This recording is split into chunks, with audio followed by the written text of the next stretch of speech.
From the Live X Studios in New York City, Cheesehead TV brings you two guys who like to think they know something about football.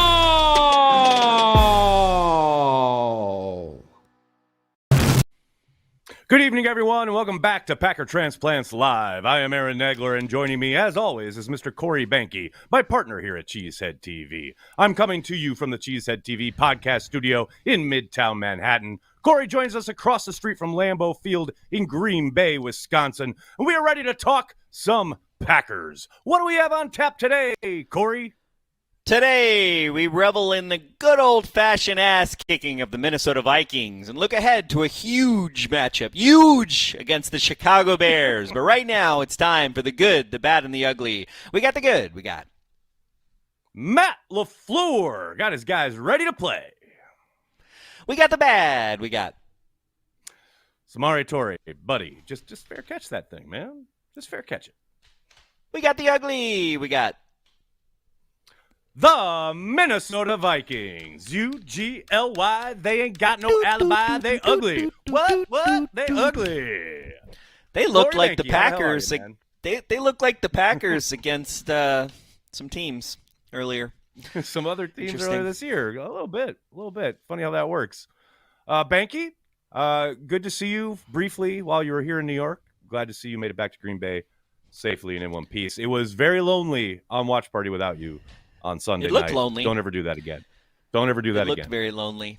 I only yelled one time in the truck. It was on the touchdown, and everybody was like, "Shut the fuck up!" And so then I did. But I got to watch the game. It was an incredible game. My clients were coming into the broadcast truck, and I'm literally watching the game. And the team in New York and Green Bay did an awesome job. And it was I think we had like 4 to 6 million people watch the broadcast. So amazing. Just a couple 2-3 million. Couple 2-3 million. Absolutely. Kind of like, Packer Transplants every week. That's how we roll. Also how we roll, we got to start with the hotness. There's a lot to choose from, so let's get to it.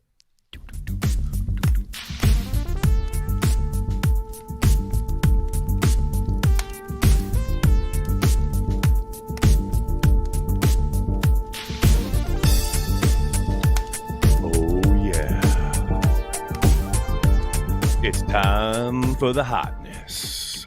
That's right, ladies and gentlemen. As I said, that was good. That was a good bass playing. There was a lot to choose from. When you score 33 points, you hold an opponent to 10. There's a lot to choose from. But I got to say, Jaden Reed throwing up his hand mid-route to tell Jordan Love, yeah, I'm about to be open and score a touchdown, was pretty badass. Thanks to Ben Fennell for highlighting this the way he did. Let's take a look. Jaden Reed down the seam, making Corey yell in New York City. Look at this, down the seam. And look, boom, hand up. Throw it up, man. Throw it right here in the void. Touchdown. Ladies and gentlemen, that is the hotness. Absolutely love to see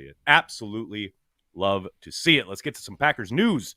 Jordan Love, that touchdown. A couple others running into the end zone for a touchdown. Named NFC Offensive Player of the Week. He is the sixth quarterback for the Packers all time to win the award. Rodgers won it a ton, obviously. Favre won it a bunch. Lynn Dickey won it one time. Matt Flynn won it once. So he joins illustrious company. Lynn Dickey won it NFC one time. Offensive Player of the Week. Oh, hey, man. Lord. That was the funniest shit I've ever heard. Don't you belittle Lynn Dickey. You're good when you and Matt Flynn have something in common. Ba-dum. Next up, we got Bo Melton signed to the 53-man roster.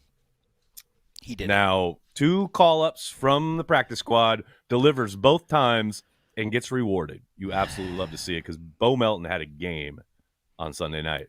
He was awesome to see. How did the Packers do this? How do they do this? Okay, if we had a bingo card, at training camp, we were like, you know what, Bo Melton.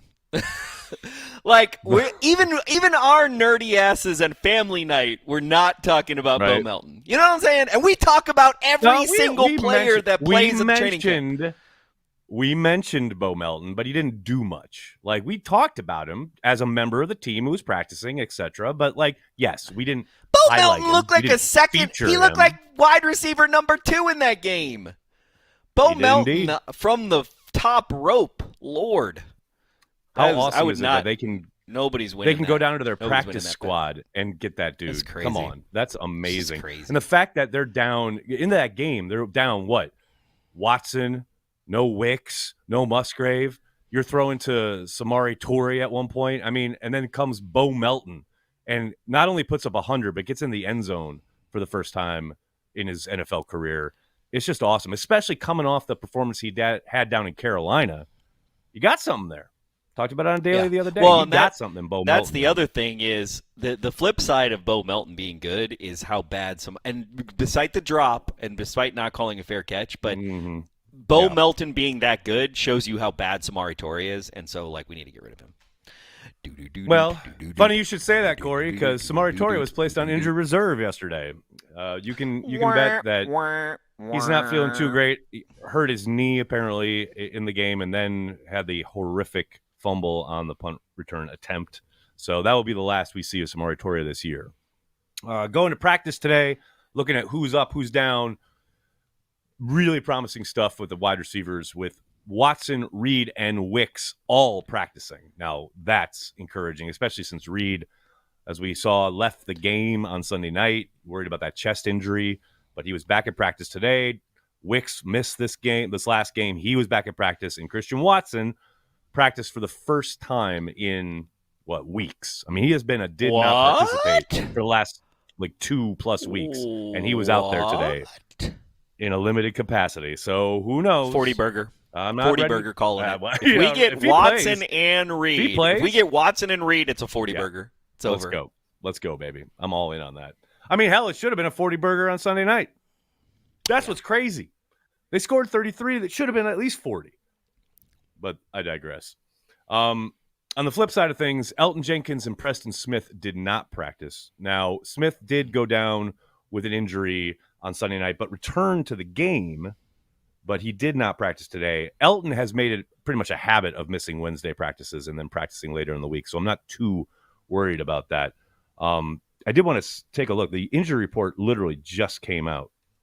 Preston Smith is listed with an ankle, as it did not participate. So hopefully just resting him, making sure he's right as rain for this showdown with the Bears. Finally, final piece of Packers news. Mentioned it on the YouTube channel here yesterday. Packers legend Ken Bowman passed away at the age of 81 in late December. The news was kind of broken / confirmed by his wife yesterday. Like I said, I made a video about it. I highly encourage everyone to take a look because, man, this guy, for all the legends that have come through Green Bay and been part of some really special teams like Bowman was, he does not get mentioned a ton in Congress with a lot of the Hall of Famers that were, a big core part of Lombardi's teams. But, man, my favorite story, Bowman in Super Bowl I, that whole year, he had played in 4 games because he separated his shoulder. He had a shoulder injury in a preseason game. Barely plays all year. And then Curry goes down basically in the second quarter of the Super Bowl. Bowman comes in with a bad shoulder, not only finishes the game, but at one point, his shoulder pops out. And in the huddle, he just smashes it back into place against a teammate and keeps playing. That's a tough SOB right there. And that's a guy who absolutely carried the G. And it's funny because, I've heard from... Sorry, go ahead. No. Go ahead. I've heard from... I've heard from a couple different people since his passing that I didn't even realize knew him, including some family members, because he was a public defender in Green Bay after his football career was over. So he was really ingrained in the community. I didn't know that part of it, but everyone. Yeah, I knew some of that. I also tough guy he was. Yeah, I also think it's incredible that he lived to 81, considering he was such a tough player. Right. Football players from that era do not really. That's not a. So that's everything he played through, and as good genes and some genetics are going on right there. Yeah, no doubt. So shout out to Ken. Prayers to his family. Absolute Packers legend. If you can, read up about him. Cliff Crystal has a great piece up on Packers.com, basically about his time, obviously, with the Packers, but just in his life in general. A guy that, like I said, doesn't get as much shine as some of the other Lombardi Packers, but he absolutely should. Let's talk about the offense, Corey. Let's talk about Jordan Love, who is in complete control of this offense. You know how when you see shots of like a fighter jet in the cockpit and they got all the controls, right? And every time I see something like that, I'm always like, I wouldn't have any idea. Like, I can pretend like the Millennium Falcon, like I do, then they go to hyperspace, and that's great. That's all pretend. It's like Jordan Love at the controls of a really impressive piece of machinery, which is the Packers offense, and he knows where the ball needs to be no matter what is thrown at him. The way the Vikings tried to get after him and were just completely rebuffed every single time. The way he knew exactly where his outlet was, whether it was Tucker Kraft in the flat, whether it's Malik Heath on a third down conversion where there's a blitz right in Jordan Love's face. I mean, it didn't matter. It did not matter what they tried. Love knew the answer to almost every single thing the Vikings threw at him. I mean, that's night and day comparative to the last time they played the Vikings. And it's probably the most kind of indication of his growth as a quarterback over the course of the last 6-7 weeks. So impressive. Yeah, and I also think, two things is that having Aaron Jones as a dump off is like the greatest gift to this offense. I mean, big there time. Were many plays where it was like, okay, I got nobody. Oh, Aaron Jones in the flat? Here's Aaron Jones in the flat, right? Hi. Oh, and there he goes for a first down? Well, and that's the other thing, too. Jones being able to keep them ahead of the sticks in the running game. I mean, he had more explosive runs. Matt just talked about it. More explosive runs in that game than they've had all year. And the fact that even if it's not like gaining a first down, you're still staying ahead of the sticks more often than not. Like you're still in second and manageable, second and short, rather than, it's second and 9 or second and 10 because he didn't go anywhere with the running game. Like Aaron Jones makes a monster difference, no doubt about it.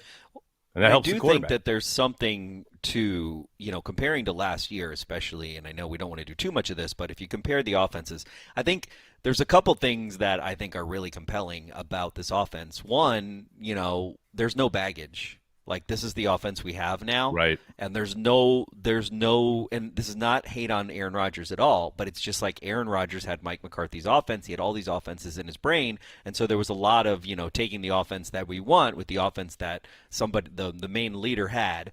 There's none of that anymore, right? So this, right. I really feel when you look at those comparison stats, it's kind of incredible because, one, Jordan Love he doesn't have to play as good as Aaron Rodgers to have stats that compare to Aaron Rodgers, which is really incredible when you think about it.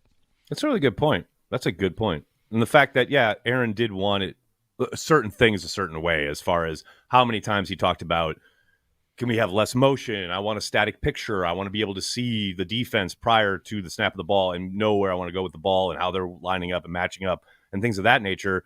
Whereas, to your point, now they're just running the system. Like, and that's whatever it is, like good or bad, depending on how you feel about, I guess, Aaron Rodgers. But the production's there. You cannot deny the production over the course of the last, X number of weeks. I mean, basically since the last Minnesota game, really.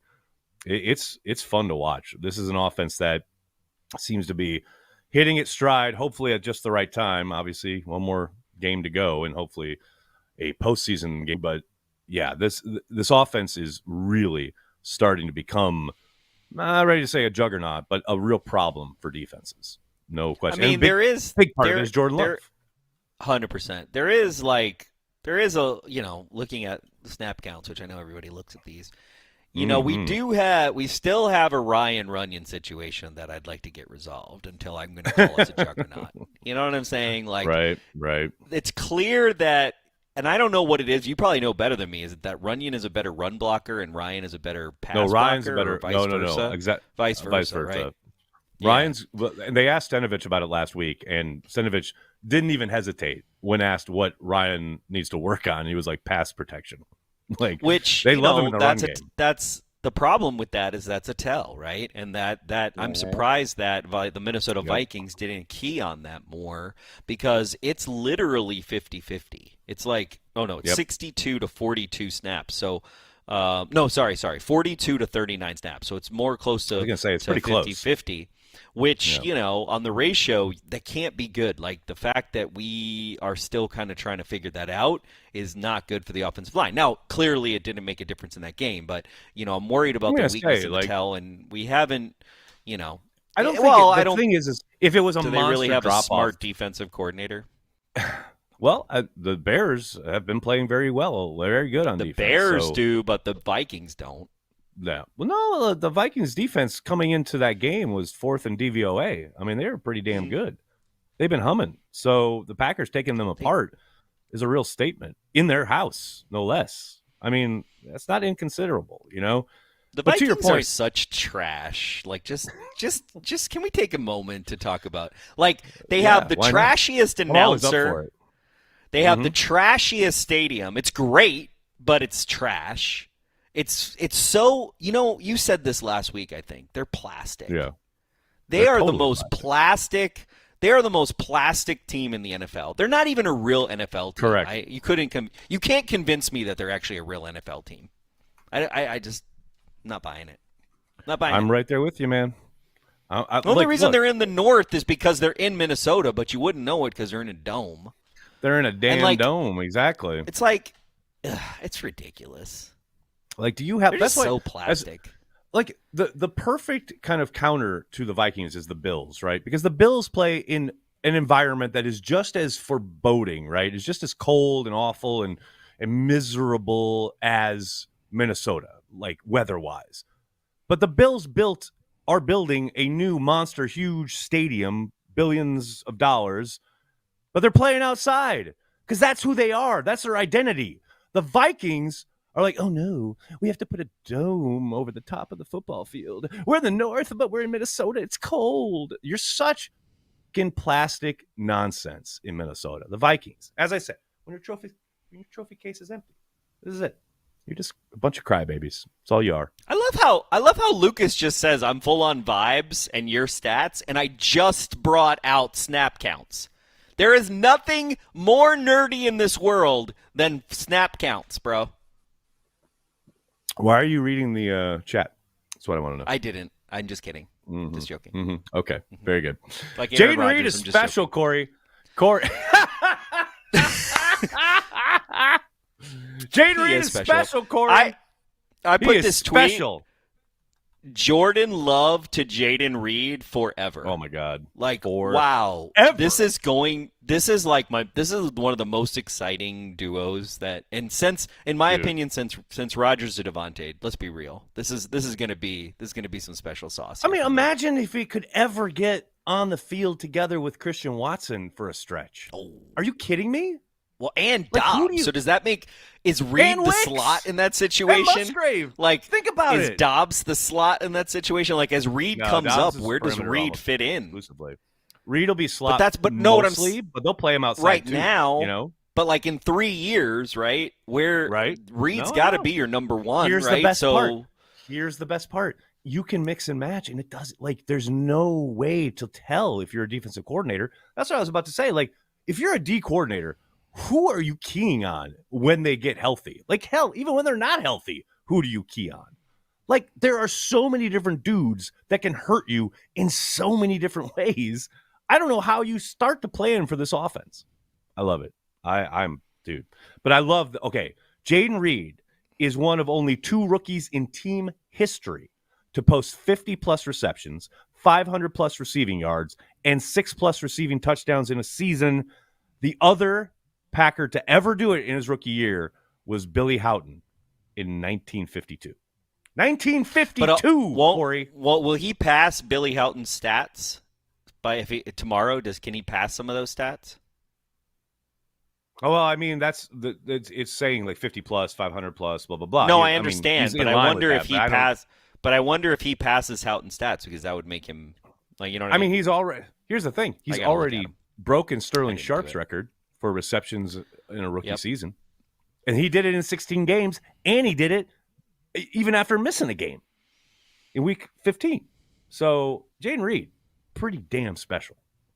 He's helped by a transition a Christian Watson injuries and the fact no that doubt. all we have is rookies. But yes, still kudos, right? Like in a pile of bodies, he's had opportunities. Jaden Reed no is doubt. special. Yeah. No doubt. I wonder, would Aaron Rodgers have thrown to him? Would the hand signals been a problem? We'll never know. Everybody wants to get on me about this hand signals thing, but we talked about it last night at the Patreon happy hour, and you know, I really think the hand signals thing was more of an indication of an old man trying to not teach people things in a situation where if you don't teach people things, you're not going to be good. And I talked about the best this, out actually, of your guys. Exactly. I talked about this last year where me as a business owner, you know, if you have younger staff, hey, guess what? You're going to have to be more patient. You're going to have to be more willing to accept certain risks. You're going to have to be more, you know, forgiving, and you're going to have to take time to teach people things. And you can't come in and go, well, you should just have this. You don't know it? Well, then I'm not throwing it an to asshole. You. Right. Yeah. And guess what? Now you're not doing that, and now you don't have a good offense. Yeah. So I do think there is something to that last year, and I know I belabored the shit out of it, but it's still there is something to that, and this team, I said this on Twitter, this team proves that there was something to that, right? Well, it proves that there's when you strip away all that bullshit and just run the offense, you can be pretty damn productive. You know what I mean? Like, I don't think there's any question of that. I mean, the proof is in the pudding on the football field right now. Finally, on the offensive side of the ball, Tucker Kraft is breaking the third-round curse, ladies and gentlemen. We all know Brian Gutekunst has had a rough go of it in the third round. But, man, this kid, and let me say, Tucker Kraft, and I don't think this is talking out of turn. I don't think this is hyperbole. He is easily the most improved player on this football team. Oh, yeah. From what we saw this summer and even like the first 5-6 games of the regular season. Comparative to what he's doing now. He's the one who went in motion and couldn't block anybody, and now he's like a blocking fool. Now he's on the edge, taking on defensive ends, sealing them, and allowing Aaron Jones to get outside. Like, this cat has come to play, and he has elevated his game nearly every week. And finally, and Corey, you missed it, but there was a moment on Sunday where he was in the left flat, and he was racing up the sideline, and there was a defensive back in front of him, and I was literally saying, don't you do it. I was ready for him to try and hurdle someone, and he finally lowered his shoulder and just took care of business. He's still going to hurdle. He's still going to it's coming. Yeah, it's coming. There'll be another one, no doubt about it. Probably Sunday. But as Al pointed out in his Confessions of a Polluted Mind this morning, this morning, he actually finally stiff-armed somebody.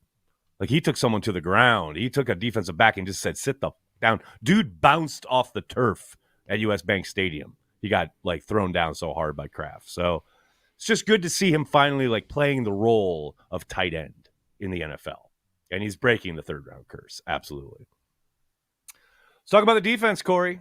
Talk about Joe Barry actually sending some pressure. Who is this guy? At one point I said, what have they done with the real Joe Barry?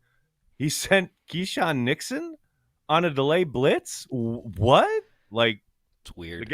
Which got home, by the way. And Quay Walker. The Quay Walker blitz. The Quay Walker blitz. I loved that. Amazing work up the middle. And I love there should be 2 Quay Walker blitzes every game. Every game there should every be. Game. There should be 2 Quay blitzes every drive. I don't understand that. After the QB. Yeah.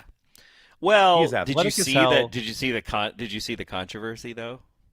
Uh-oh, there's a controversy? Apparently, with the Packers? No. Apparently, Joe Barry was given a game ball, and the Packers didn't show it. I saw that. Justice tweeted it out, but somebody's eagle eyes. That's kind of interesting. Because they have the cuts, they have the edits, right? And it's like he's giving out game balls, and then they jump, cut, and at one point, Joe Barry's standing there without a ball in his hands, and then jump cut to Matt giving somebody else a game ball, and Joe Barry has a ball in his hands. Is that who makes that decision? Is that a Wes Hodkiewicz decision? No, he's no. No, is that a Duke Bobber decision? Where does the controversy live? That's what I need to know. That's a great question. Is it Duke? I suspect it's Jason. I suspect Wallers makes that call because Wallers knows he doesn't want to put you know how they talk about coaches and you want to put your guys in a position to succeed. Well, Jason doesn't want everyone at Packers Digital to have to see a ton of comments on Twitter or Instagram or whatever. I mean, with that's not really supporting your coach, though. Joe Barry. Like, you know what I mean? But does that telegraph? But then, okay. So I'm going to take that one step further in this little. See, Aaron Rodgers started these controversies, so we might as well keep them going here. So does that telegraph to the fan base that, hey, I'm going to cut Joe Barry out of this because that means that Joe Barry is going to get fired? No, it just means they don't want to deal with all the negativity around it. That's all. That's it. And I get it. I totally understand it. As someone who has to wade through a lot of toxic shit every time the Packers lose, I am totally in support of that decision for everyone at 1265 Lombardi's mental health. I'm all about that life. I totally get it. But if you're Joe Barry, don't you kind of feel bad? No, okay. You think Joe Barry's not on Twitter? He doesn't care. Come on. He's on Twitter. Joe Barry's going to get done with this season. He's going to go on vacation. He's not going to give a shit about anything anybody on Twitter has said. He doesn't care. If he gets fired, he gets fired. He'll go live a good life. Please. I mean, here's the thing. If we put up a 40 burger against the Bears and we limit them to 6 points, and then we get in the playoffs, and then we beat the Dallas Cowboys, and then we get in the playoffs and we lose to the 49ers, does Joe Barry keep his job? I feel like yes. No. Nope. You can't convince me otherwise. Yes. I feel like yes. And by the way, Corey Behnke, I'll have you know, there's a chance the Packers get the 6th seed and end up going to Detroit. That's still in play. Like, oh, really? There's a lot. Oh, yeah. I was looking at these standings and it had us in the 7. I'm like, oh dear, we got to play the 9. Well, yeah, which I would love to likely, get that monkey off our most likely back, is so the 7, nice. but there's still a chance they could be in the 6th seed. I mean, and because let's be real. There's still a chance we play down to the Bears, right? So yep, and lose that game and not get in the playoffs at all. I very much agree. Entirely possible. So we'll just keep talking about the defense, and we'll talk about Preston Smith. Have a game, Preston Smith. When you're just owning their best, offensive lineman, really, and clearly their best tackle, and creating that sack fumble at the end of the first half to allow the Packers offense and Jaden Reed to get in the end zone and go up another touchdown. That is such a huge swing. It is such a monster play by a dude who is just, the model of consistency. He's a guy who doesn't get a ton of sacks every single game, but he's certainly down in and down out working his ass off. And that work was there for everyone to see on Sunday night. He just owned Darisaw pretty much for that whole game. And what's so funny to me is they didn't really do a lot to try and counter it. Like, they called some stuff to get the ball out of the quarterback's hands a little quicker, but anytime it was like 3rd and long or like 2nd and 20 or whatever, like, they kept leaving him out there on an island. And I'm like, you don't want to give your tackle who's clearly struggling here a little help? I'm sure Preston says thank you. Yeah, you know what's crazy about the Vikings game is that I really did feel like our defensive line was that good going into the season, and that we were going to be able to take over games and not have it be a linebacker secondary kind of workshop. And it's interesting, and I wonder how much of that is because of Joe Barry's play calling, not to belabor this, but I wonder how much of that is his inability to blitz, his inability to call blitzes, right? Or his inability to, just his bad. He's just not a good, he's clearly not a good play caller, right? We've talked about, is he actually educating guys? No one knows. Right. And then he's clearly not a good play caller in situational football. So, but then it's so what's the difference? He's got nothing to lose now, and he thinks he's going to be fired. So why didn't he just take that mentality since he got here? Yeah. No, well, that would be nice to know, right? I think, the only thing I can keep coming back to when I talk about this thing is the game plan on Sunday. It's like, clearly the last couple of weeks they had been playing so much man, a ton of cover one, right?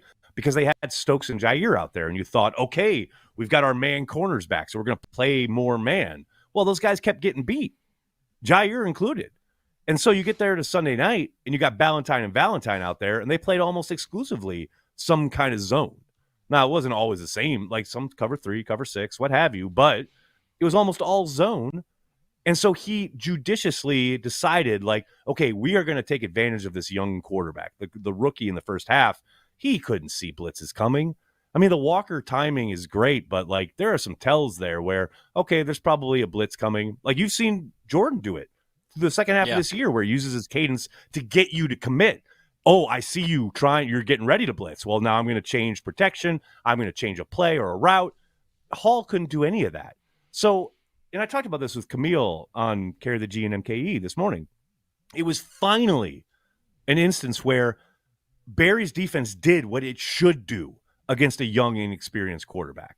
Like 100% what should have happened took so long? Tommy DeVito. Why are we seeing? I have no idea. Why are we seeing David Tepper throw water on people or throw his drinks on people, but it's not in our game? Right. You know what I mean? Like, right. Maybe Matt LaFleur had something to say. That's all I can think of. Like Matt said, he was going to be more involved on the defensive side, the meetings, what have you. Maybe Matt said, let's get after it a little bit more. Like, because look, it's not like they blitzed a ton. They still weren't like crazy percentage-wise as far as the blitz goes. But at the end of the day, judiciously used pressure against a young quarterback. We have more money tied up in our front seven than anywhere else on our team. So if our front seven does not get it done, we fucked. Yep. That's how we built this whole thing. So it's like, what the fuck? It's like you saw that against the Vikings. Finally, you saw it in the first game of the season, and you saw it in this last game. Sunday night. Other than that, you haven't seen it. No, you saw it in Detroit. You saw it against the Chiefs. Right. You know what I mean? Like they owned up front, but then teams saw that and went, okay, we're just going to do these outlet passes. We're going to RPO with our quarterback. And I mean, the Bucs just like took advantage of zone and matchups against the inside backers all day. You know, and as we know, Barry doesn't adjust. So, you know, if you have a good game plan, you can take advantage of him initially with a quarterback who at least knows what the hell he's doing.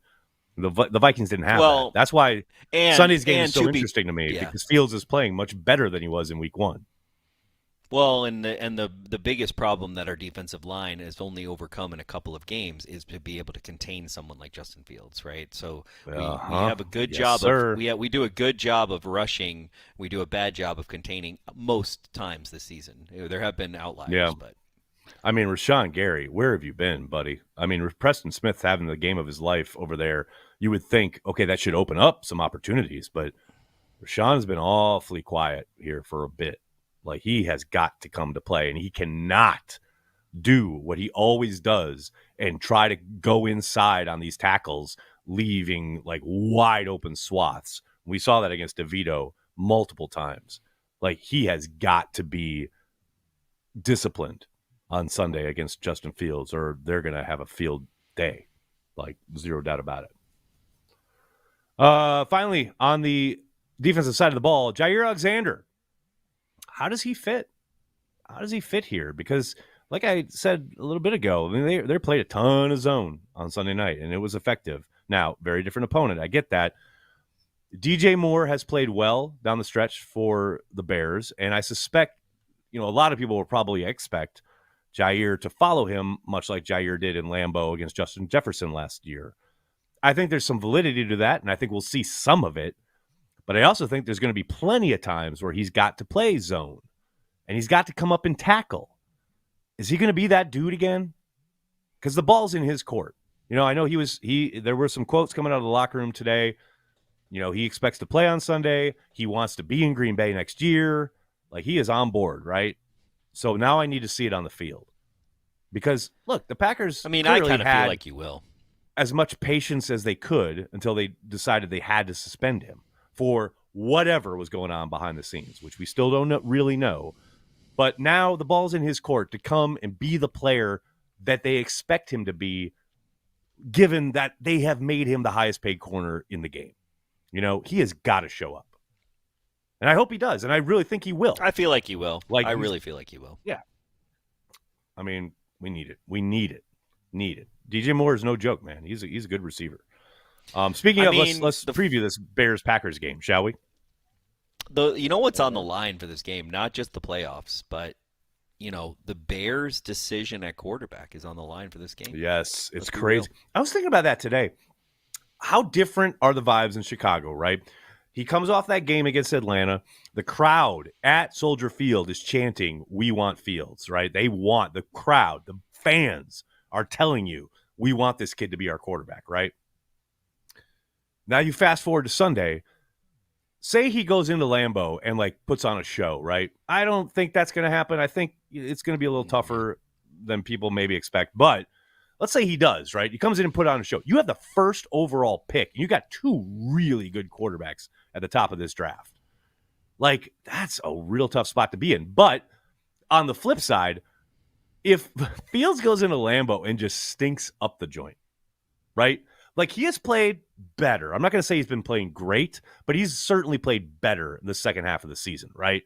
If he goes into Lambeau and just, like, has a Jair pick 6, right? He takes, like, 5 sacks, and they don't score more than, like, 10, 13 points.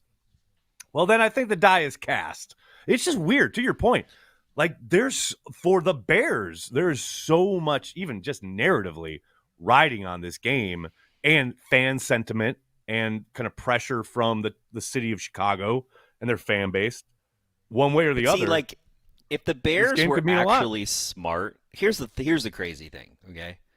If the Bears management, you're talking about the quarterback position, you're talking about the Bears, and you're talking about smart, all in one line. Yeah, that's like, a lot. That's a lot. I just think it's funny, like, they take our sloppy seconds all the time, but they don't learn anything from us.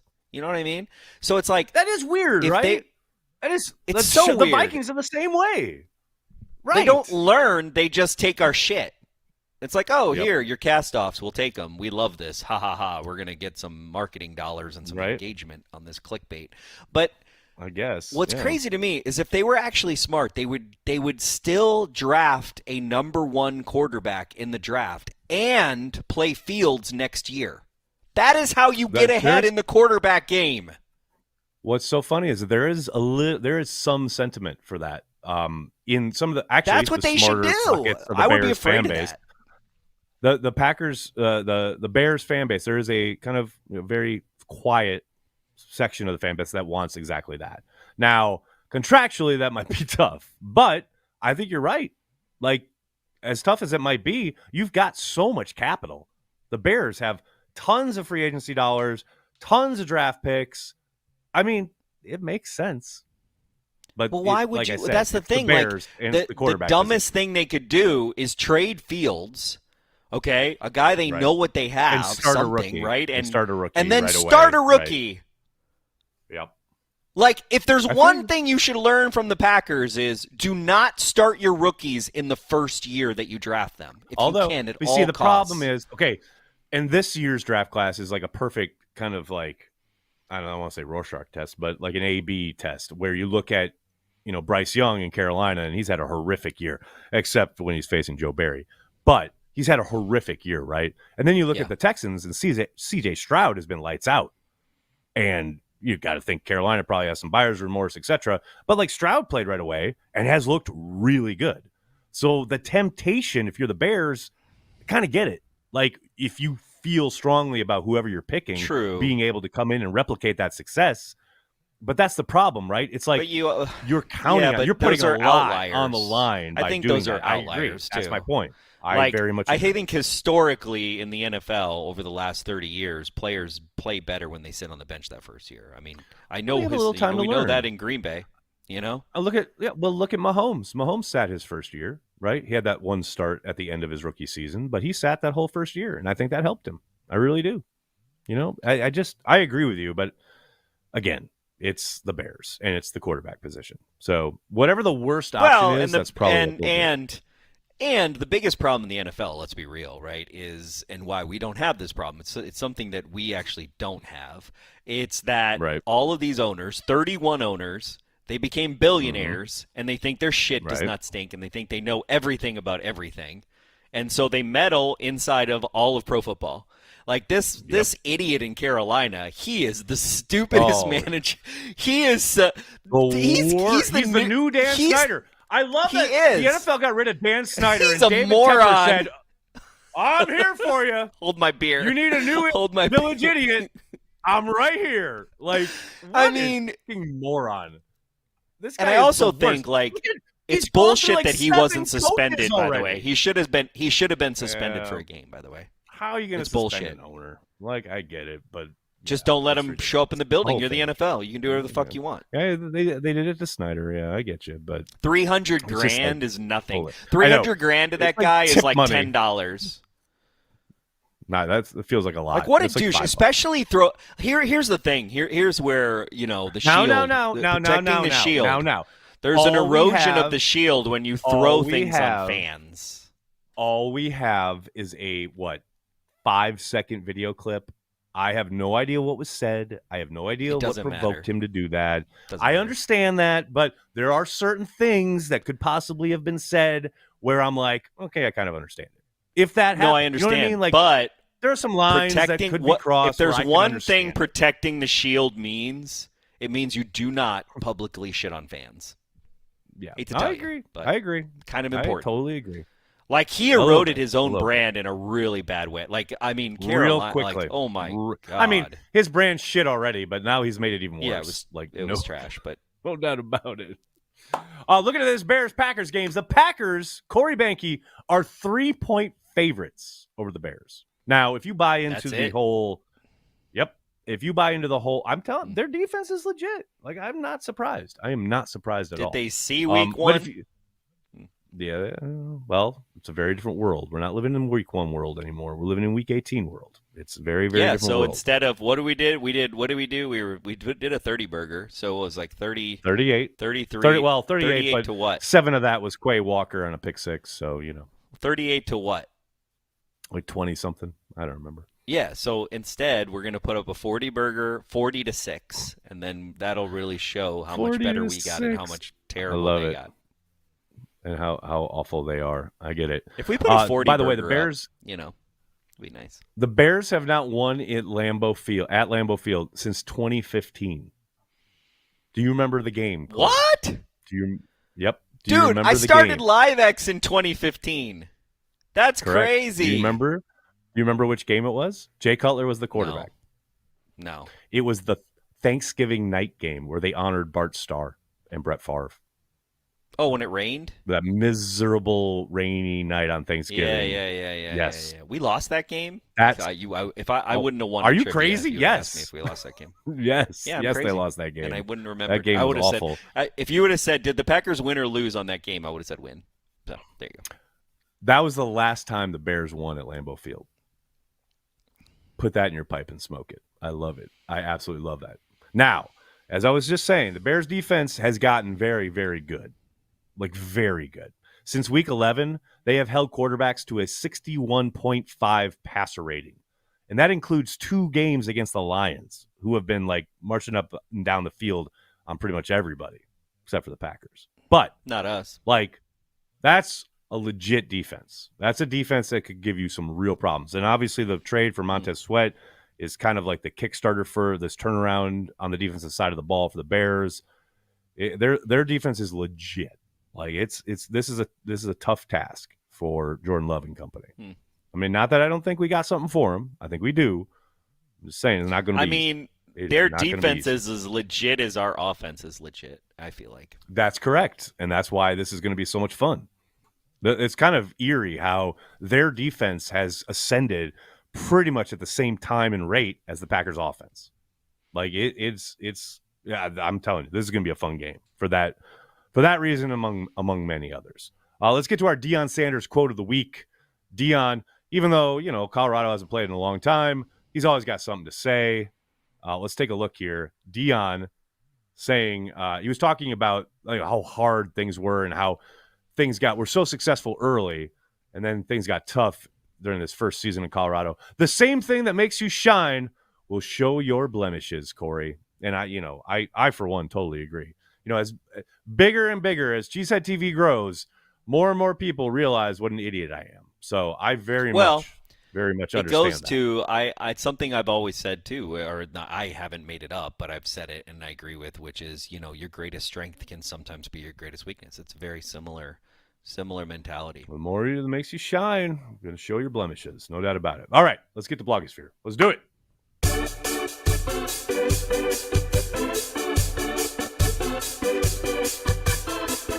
This week in the Packer Blogosphere.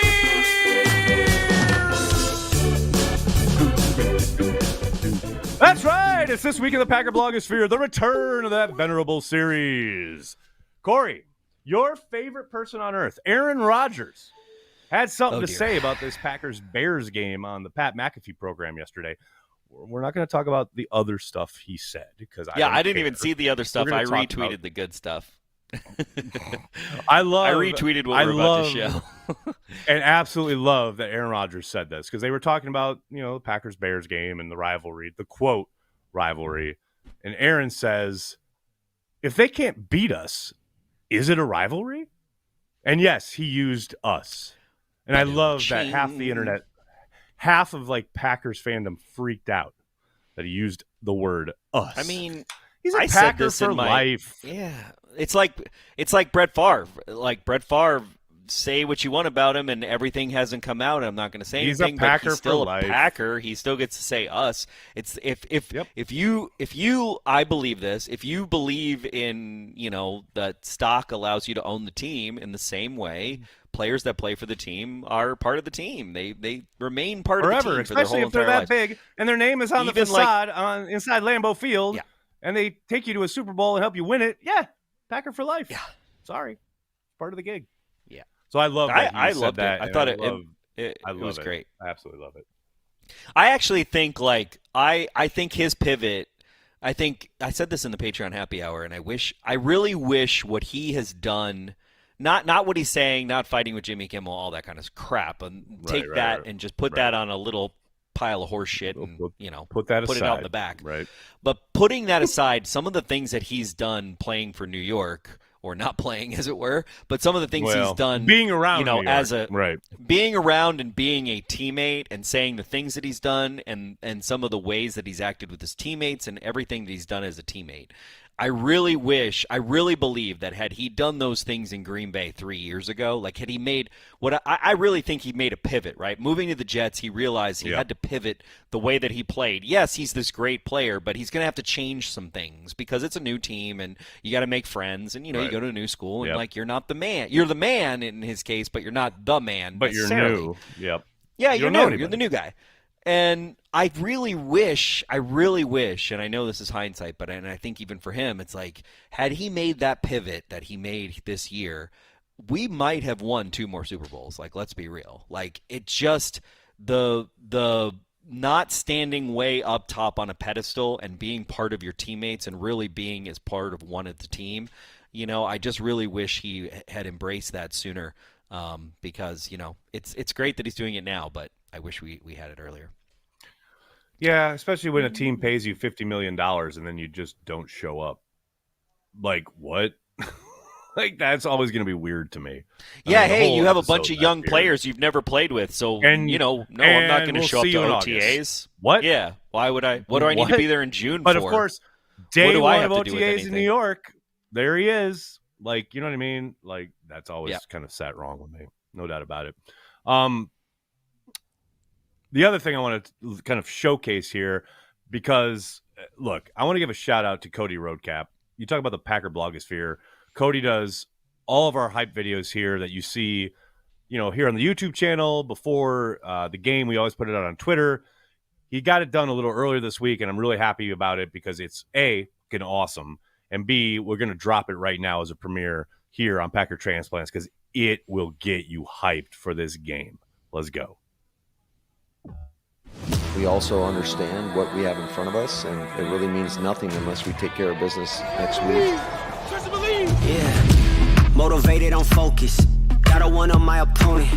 Back then they ain't noticed me, now they know it's me. I'm the chosen. It's my time, I put that on Bible. No excuses, gotta get to the final. Take all of my idols and turn them to rivals. It's all or nothing, man, the trophy is vital. Game time, bet I'm coming in clutch. No hang time, man, they can't keep up. The game's on the line, seconds on the time. Who can't fight? It's gotta be us. Better under pressure, go ahead and let it fall on me. I'm destined for it all, you better call on me. They say what doesn't kill you make you stronger. All that pain, it done made me to a monster. All that pain, it done made me to a monster. All that pain, it done made me to a monster. I mean, come on. Damn.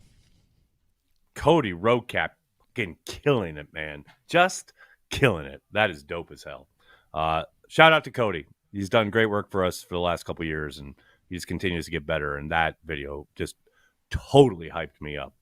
Okay, let's get to some YouTube comments, shall we? I guess people lining up to say stuff. Ryback 48. Ja got suspended last week's game because he took JB Def Defense for for Dummies Dummies playbook. Oh, Defense for Dummies playbook from him, and Reed got my vote for Rookie of the Year. Thank you, Ryback 48, for the generous. Thanks, Ryback. You. Braden LePan. I want someone to love me like Rome loves Bo. Romeo. Yes, how great was that video after the game, getting hyped up for Bo Melton? That was dope as hell. Love it. That was great. Watson, too. Joe Mailman, the Yes. NFL has issues, but for a football junkie, the last Sunday of the NFL season is just freaking awesome. Thanks for the super chat.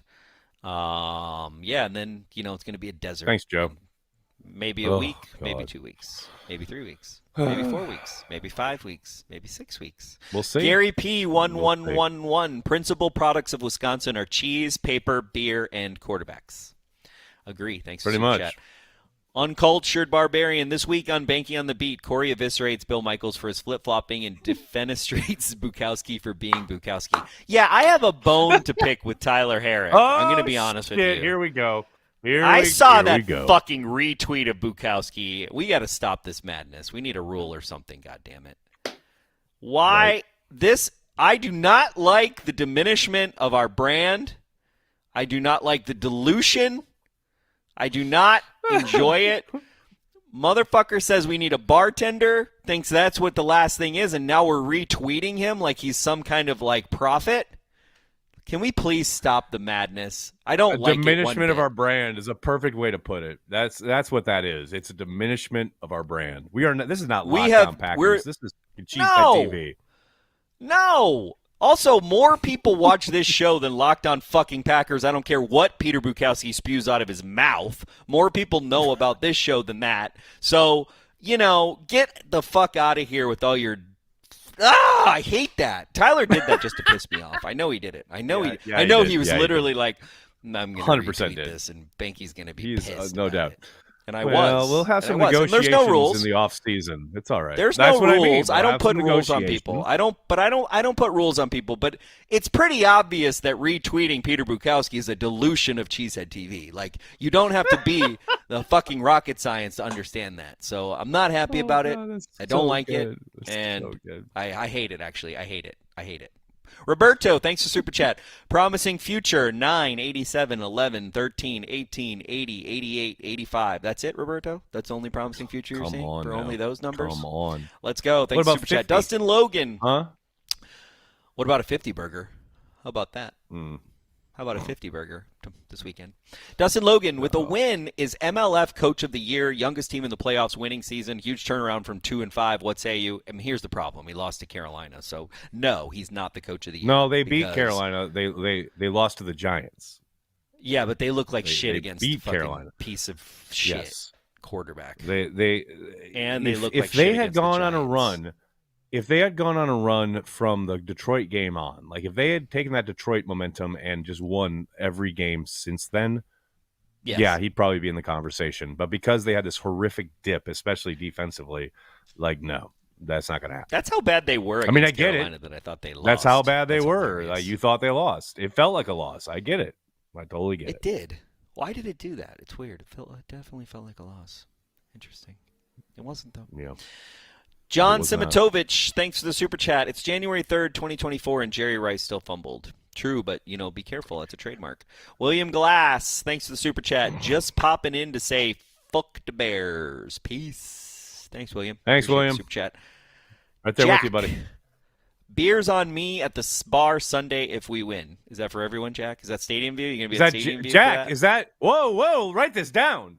Wait, which bar? At the bar? Yeah, the which bar bar? in Green Bay? The bar. The bar? I don't know. Well, he does say the bar Sunday. Bar? So maybe he means the bar. Maybe you're right. Jack, okay, wait, Corey, I got to fly in for this game. Let's go. Come on. Jack's paying. Let's go. I'm in. Let's do it. Bukowski is the Barry of Packers coverage. I love that, Brandy. Brandy, you're my favorite. No. I love that. I'm tweeting that. Do not tweet that, Nagler. You better retweet it, but do not tweet it. I'm not retweeting it, and I'm not tweeting it. That's on you, brother. Why? You should retweet it. That's your thing. You should retweet it. You know what? No, you know what? For Tyler Herrick to make up for his dilution of the brand, he's going to have to retweet my tweet. He should after tweet the show. He should retweet it. And if he doesn't, I'll get into that account. I can 2FA into that shit. I can get into there. I'm gonna retweet the shit out of that. Mimsy, thanks for Super Chat. Jordan hands out targets like Oprah Winfrey. Yeah, he does.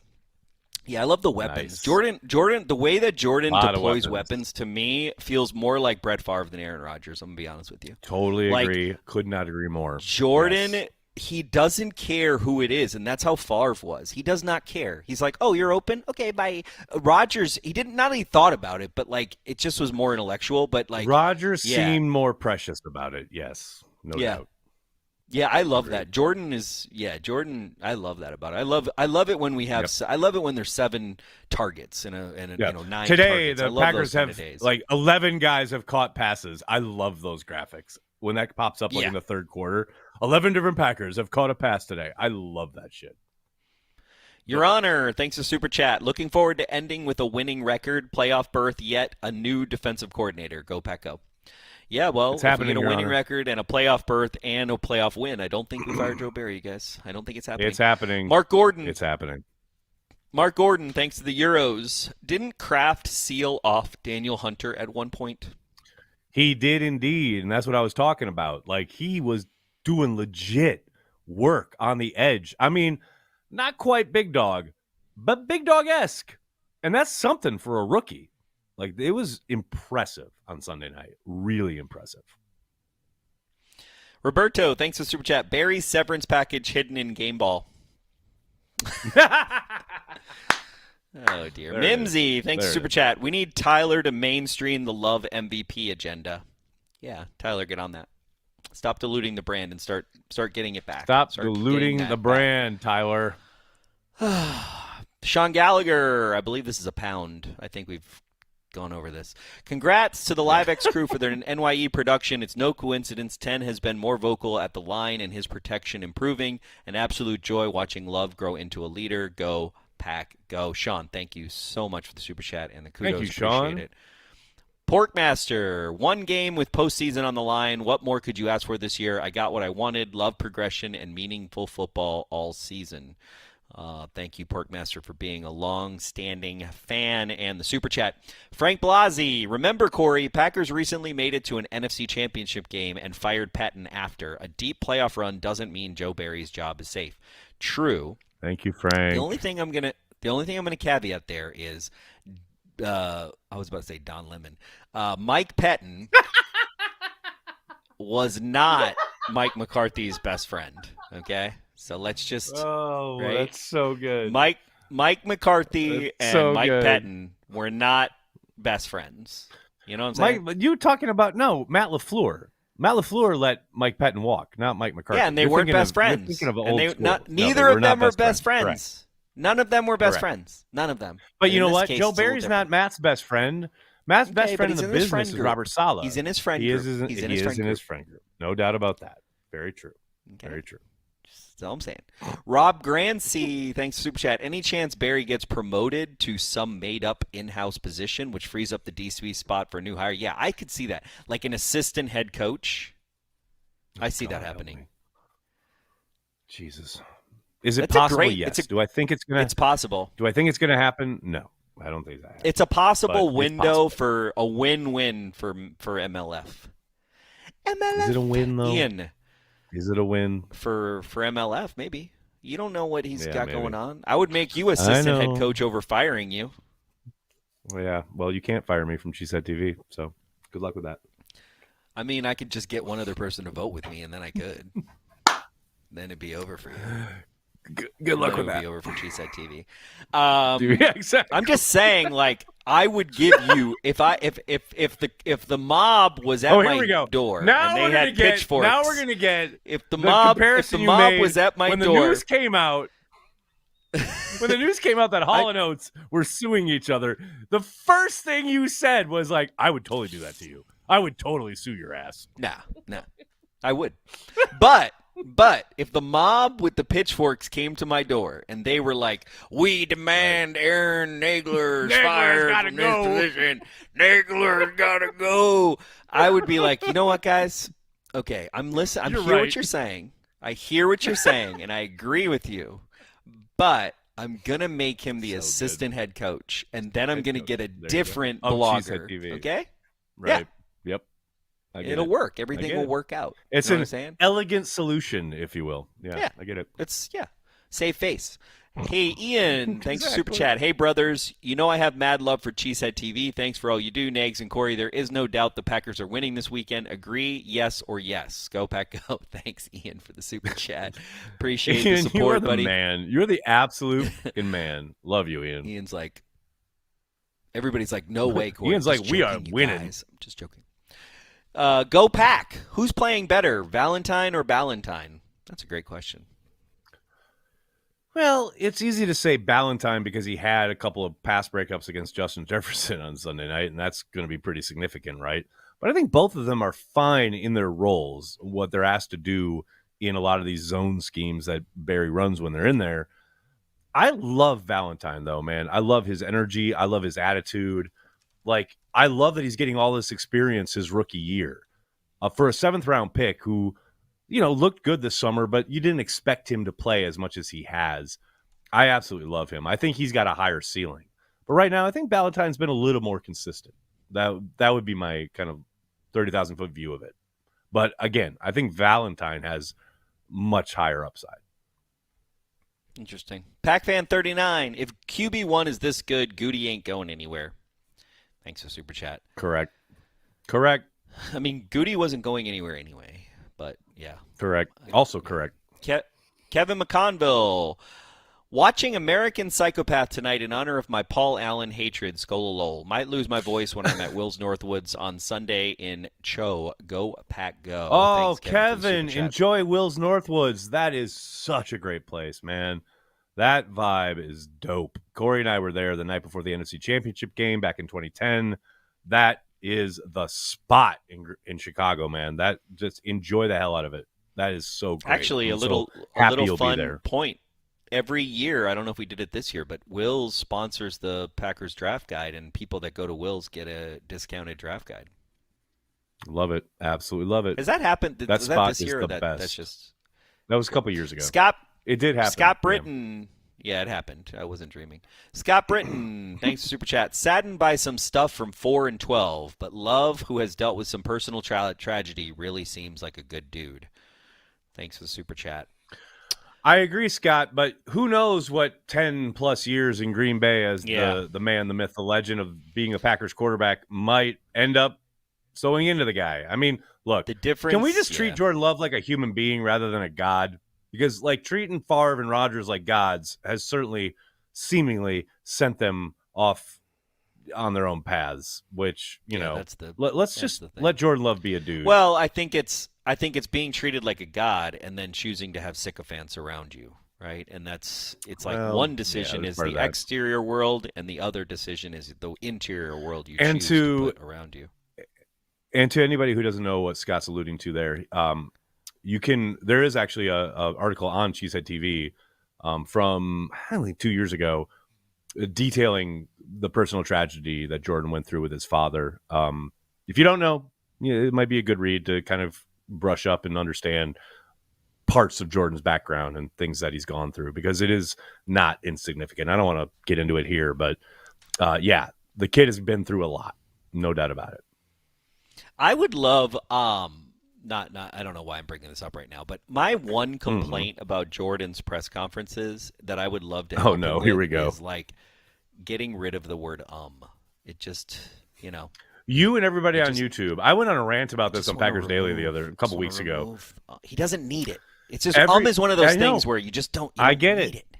Everybody starts that way.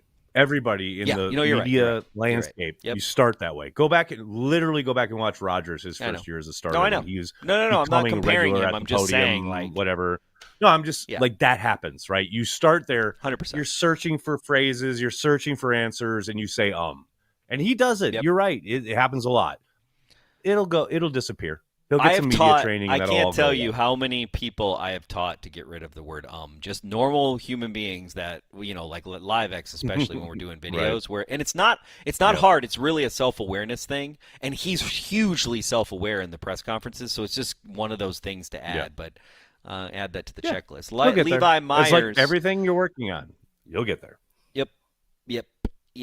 Levi Myers, thanks for Super Chat. I'd laugh tears of joy if we knocked the Lions out of the playoffs this year. Oh, my God. That would be brilliant. That would be absolutely. If we went back to Detroit, that's what I'm saying. They go to the 6th seed. Oh, if we knocked them out in Detroit. The playoffs. I got you. In the playoffs. I was like, I think they're in the playoffs. Okay, got you. I think they're bad news, Levi. I think they're in the playoffs. But yes, I got you. Knocked them out of them. Poetic. How poetic would it be? From last year. Okay, but what would you But let's be real, though. Let's be real, okay? Let's if I give you two scenarios, right?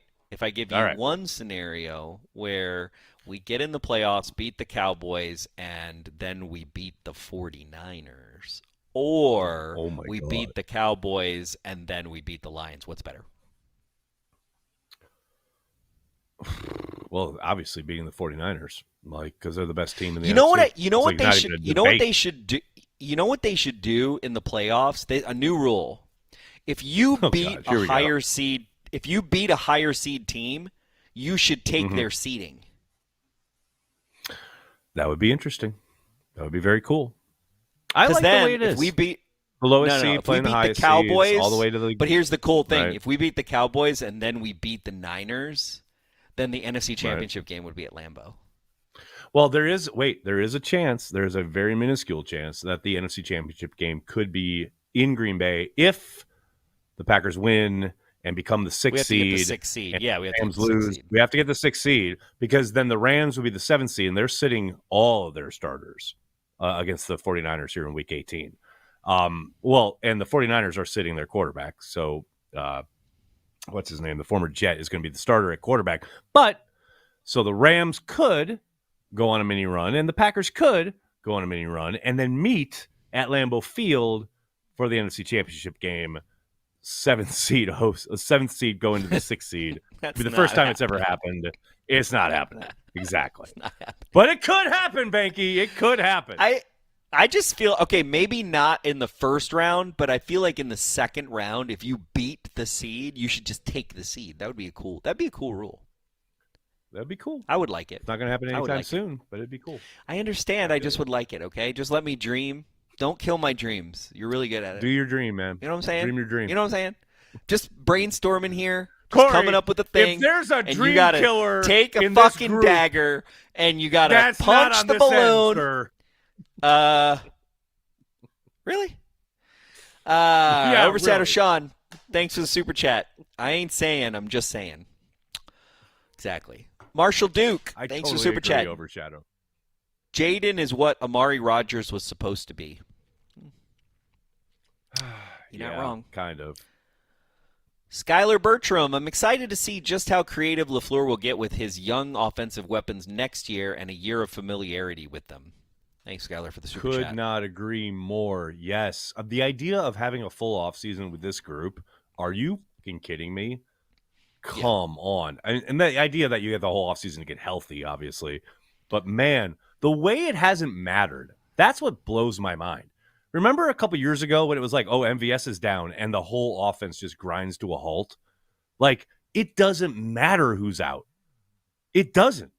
They were literally like Bo Melton on Sunday and moving the ball and scoring points. Like, it's true. It's super impressive. And yes, Skylar, to your point, I like roll on 2024 because this offense, provided everyone comes back ready to roll, it's set to be a juggernaut, no doubt. I just think, we need potentially like some right tackle help. But yeah, I agree. No, left tackle. Right tackle's good. Zach Tom's good. Both. Well, Zach Tom. No, Tom. Zach Tom is good, man. Yeah, like it's left tackle. Left tackle is where the concern is. Yeah. No doubt. Well, Walker's played. Marshall Duke. He has, and he's actually one of the most ascending players. I feel like I would say like he has a lot earlier of when you're talking. It's true. When you're talking about Tucker Kraft being the most improved, I'd say Walker's the second most improved. I mean, considering where he was, and he's got a lot of when upside. he came in against Atlanta. I think I meant yes, agreed. I was in the Runyon Ryan, so sorry, I was in the wrong position. You're talking guard. Marshall Duke, guard. Marshall Duke, thanks to Super Chat. Who has been our best DC since Fritz Schirmer? That's it. You did it. Honestly, Dom Capers. Like it's not even. I don't think that's a question. Like Dom, his first 2 or 3 years, it's 100% Dom, no doubt, for sure. John Moore, hire the Viking security team of their stupid horn as D coordinator. I couldn't get through them on Sunday to hack the horn. Well played, John. Well played. We appreciate the attempt, though. Also, is anybody mentioning how cringe was that Kirk Cousins shirt off horn moment? Oh, my God. What on earth was that? Who greenlighted that? What on earth? Who was like, did anyone you know what? It? Did he go? You know what we need? Like, we need Kirk Cousins shirtless. That's what we need in life. Like, you can talk about roll out the barrel and how hokey that might be at Lambeau, whatever. That was so cringe. If you're an opposing fan, you probably do. But at least we don't have our injured quarterback up there shirtless for the entire nation to look at. What on earth was that? You talk so about weird. Again, it's the cringe. Vikings. It's very cringe. There's nothing about that team that is anywhere near like lovable or endearing. It's all cringe. It's all plastic. It's all nonsense. They're the Vikings. That's who they are. Yeah, what the fuck was that? I saw that later. I didn't see that in the game. I saw that on Twitter, and I was like, this was a thing? Right. Like, who yeah. thought this was a good idea? Oh, yes, sir. It was a Somebody. thing. No doubt. Ryback 48, thanks for Super Chat. Yeah. Joe Barry would screw up being the water boy. A lot of Joe Barry love on this chat. Tyrone, is there any scenario the Packers don't draft a running back? Who's your favorite running back prospect? What round would Goot draft one in? That is a great question. Tyrone, I don't have a look-see yet. He's definitely drafting any of the one. positions. There's no way he doesn't draft. But there is zero doubt in my mind a running back, or maybe even two, will be drafted in this draft on day 3.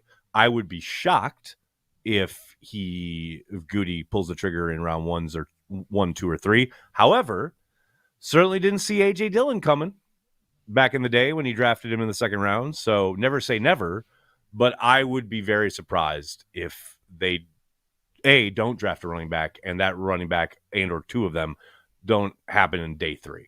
Like, I think there's zero doubt that happens. Ian, everyone, please become a Patreon subscriber for Cheesehead TV. Corey called it earlier this year. Packers are going all the way. By the way, folks in Wisconsin should have their fridge packed with Carry the G. Ian, come on, Ian. If I didn't know any better, I would think that you were me. I'm like, I would think that, I would think like you're shadowing me. I love it. Thank you for the super chat. Brother from another mother. I like it. Yep. I like it. Carl Van Beckham, at least Jordan isn't using like and True. I don't like the ums. Truly. Ian, thanks for super chat. Nags and Corey, will you please proclaim the Packers are beating the Bears? Go Pack Go. Of course they're beating the Bears. Of course the Packers are beating the Bears. Did you not hear me earlier? The Bears haven't won in Lambeau Field since 2015. That ain't changing on Sunday. Packers are beating the Bears. Peter Lohr, thanks for super chat. Tell me about Lynn Dickey's 1983 year. Oh, dear. Peter, that was a great year. I'm going to do a separate video on it. You were 7. No, what were you? You were like 10. 9. 10. I was 10 years old. It was glorious. Lynn Dickey was the man. I was outside in my Lynn Dickey is that jersey the year that he was pretending to be Lynn Dickey. Is that the year that he was Offensive Player of the Week? No. One time? Well, actually, it might have been. Might have been. But he was in the MVP conversation one year. What? True story. That's crazy. True story. Town. He got votes for MVP. That's all you got, Heasoder, really? Really? That's all you got for me? John Moore. The Jordan Love thing. He's all right. Yeah, I know. I'm well aware. Saw Kirk walking back from the horn, yelled, "Put a shirt on, you freak." Thanks for the super chat. Most hated Minnesotan, that cringe-ass Cousins incident before the game was ridiculous, and the worst part about it was people thought it was cool. I live amongst idiots. Nah, that's true. True. Most hated. You've never said anything more true in your life. Corey, by the way, in 83, Dickey threw for more yards than anyone in the history of the Packers. That was only broken by Aaron Rodgers in 2011. Like, that dude could... No one cares. No one cares. I'm more than nobody. No I am someone. No one cares. I care. You're no one. I care. You're not no one. You're not nobody, but you're no one. So did the person who asked the question. Wanted to know about Dickey's 83 season. There you go. That's nice. Didn't he have didn't he throw to like Sterling Sharp or something? No, Sterling Sharp wasn't on the scene. What are you talking about? James Lofton. Yes, James Lofton. James Lofton. Correct. Okay, well, if you got James Lofton, who's wide fucking open. You're right. He was throwing to Jordy Nelson and Greg Jennings. Correct. You're correct. No, sorry. He was throwing to a guy who's literally wide open all the time. In the Hall of Fame. It's really hard. It's really hard. It's so hard to throw to one of the greatest wide receivers of all time. So Aaron Rodgers gets discounted for throwing to Devontae Adams, right? No, but I was living during that time. No one remembers You were living that. then. You were just young. Nah, barely. Oh God, I was really young. Right. I was like 7. I love how this is a long play. This is a long play of telling me how old I am. That's what I like. That's what I appreciate. I love how everything I say, it's like I'm talking shit about you. I literally told you I would not fire you and I would make you the assistant head coach. Said I was like a kid. I couldn't possibly remember that. Like blah blah blah. I'm like I'm 10 years old. I'm in the thick of it. I'm in the formation of my Packers fandom. I stuck up for you. I would make you my assistant head coach. I wouldn't fire you. Like, give me some props for fuck's sake. That's your sticking up for me. Got it. Understood. Understood. John Simitovich, thanks for the super chat. Cody Schrader from Mizzou would be a nice running back in Green Bay. I don't know who that is, but I'm gonna believe. Totally agree, John. Totally agree. I agree, John. Porkmaster, hope Matt has the guys firing on all cylinders. If we play slow like last year's final game, I will lose my damn mind. Me too, Porkmaster. I don't mind. All I know is if Friday we get an alert that they have signed Alan Lazard, just know, because he's been cut from the Jets in this world, just know Alan Lazard's going to have an end around on a 4th and got to have it in their own end. Oh, for sure. Like that wouldn't be a bad pickup, actually. If we sign Alan Lazard, we got a 40 burger. Stop. He's been a healthy scratch for the Jets for like half the season. Alan Lazard, 40 burger. 40 burger. Absolutely not. Absolutely the blocking, not. Aaron Jones with 200 yards.